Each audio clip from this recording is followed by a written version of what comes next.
CBS 12 News starts now with breaking news.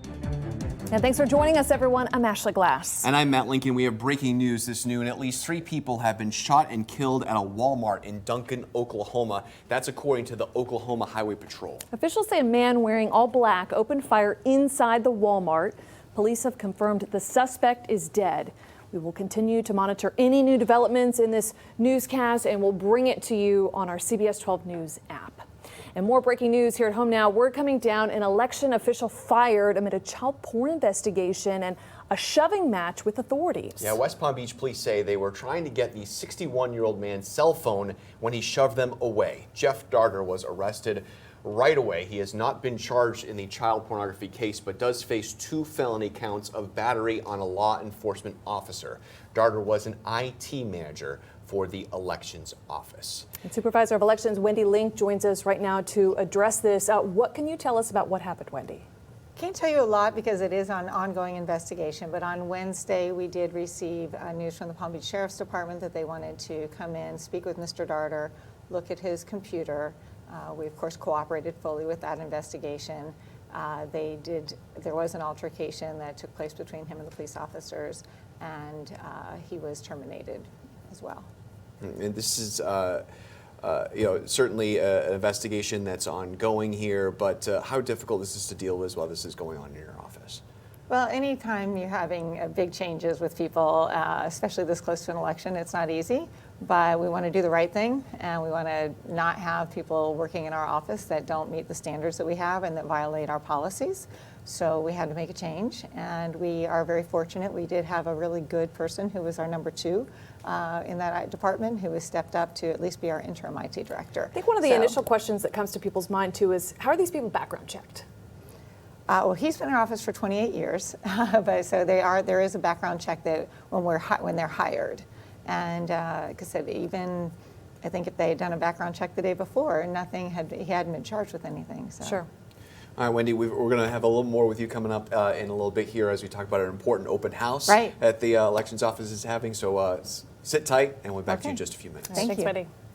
I'll take a live look now at the Port St. Lucie Civic Center camera. Let's check in now with CBS 12 meteorologist Lauren Oleski in the Storm Track Center, where the clouds are parting. It's getting nice outside. Yeah, starting to see some clearing skies finally, Matt. You can see that here on our Storm Track radar. Look at this cloud line making its way off towards the south. More breaks in the clouds out there as well. So a lot more sunshine is starting to appear for us. That's nice, but check this out. It's still in the 60s. This is unbelievable. Very cool day out there. 68 degrees in Okeechobee, 65 in Belle Glade right now at 66 in Stewart. Same for you in Boynton Beach. West Palm right now at 68 degrees, 67 in Vero. Do you see the streamlines, how they're coming in out of the northwest? That's why our temperatures have stayed so cool, pulling in some of the cooler, drier air out of northern Florida there. So really a nice start to our day. Now I want to show you what our temperatures have actually been for the past several hours. Through the morning, this is 5 a.m. and 6 a.m. We've been in the upper 50s. We just got into the 60s around 10 o'clock this morning. That's pretty late for us. And again, temperatures right now still in the 60s across the board. A live look for you in Boca right now. Again, starting to see the sky clearing. I want you to look at the bottom of your screen there. You can see some of the white caps on the water. Really rough surf expected again today.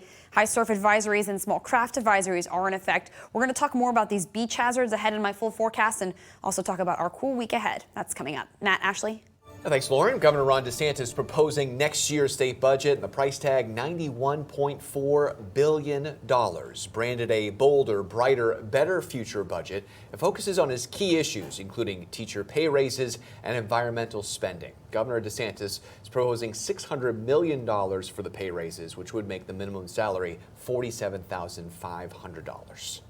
The top line figure for the budget is $91.4 billion.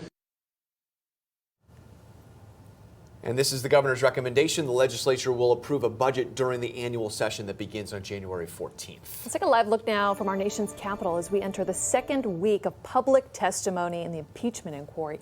And now Democrats are inviting President Trump to defend himself. And Nicole Killian has more details from Capitol Hill. House Speaker Nancy Pelosi is offering to let a new witness testify in the impeachment inquiry. The president could come right before the committee and speak all the truth that he wants if he wants to. You don't expect him if to he do wants that. to take the oath of office, or he could do it in writing. President Trump responded on Twitter this morning, even though I did nothing wrong and don't like giving credibility to this no due process hoax, I like the idea and will, in order to get Congress focused again, strongly consider it. He shouldn't tweet. He should come to the committee and testify under oath.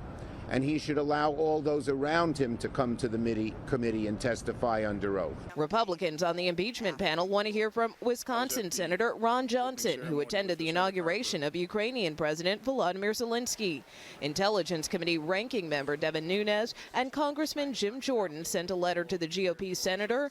It said, "We reluctantly write to request any firsthand information you have about President Trump's actions toward Ukraine between April and September 2019. I will lay out what I know in terms of this, and so are you going to testify? To a certain extent, some of my perspective.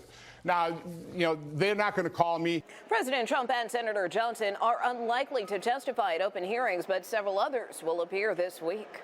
8 more witnesses are scheduled, including 3 on Tuesday, who listened to the July 25th phone call when President Trump asked his Ukrainian counterpart to open political investigations. Nicole Killian, CBS News, Capitol Hill. And the first 2 witnesses tomorrow morning are Lieutenant Colonel Alexander Vidman and Jennifer Williams, Foreign Service aide to Vice President Pence. Both listened in on President's July 25th phone call with Ukraine's president. Both said they were concerned by the special request for political investigations. And we'll have complete coverage of this week's public testimony in the impeachment inquiry. CBS Evening News anchor Norah O'Donnell will anchor our special reports from Washington tomorrow, Wednesday, and Thursday. And a week from tomorrow, President Trump will hold his homecoming rally at the BB&T Center in Sunrise. Big reason for the rally is to welcome the president home after he became a Florida resident. The rally is open for general admission with doors opening at 3 o'clock on Tuesday, November 26th. Police need the public's help to find a man they say is trying to get into homes on the Treasure Coast. Port St. Lucie police released these images of a man they say he was captured on doorbell cameras trying to open the doors. Police say a concerned neighbor approached the man and he told them he was looking to rent a home in the area. Anyone with information is asked to contact police. Authorities are on the lookout for an alleged short change scammer also on the Treasure Coast.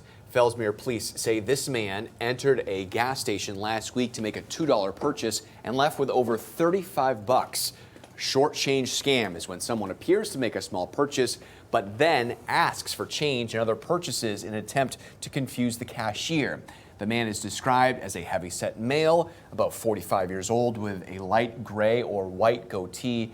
He was seen driving a cream or gold sedan. Anyone with information is asked to call police. Coming up on CBS 12 News at noon, still following breaking news out of Duncan, Oklahoma, just south of Oklahoma City. 3 people confirmed dead. More details coming up just after this short break.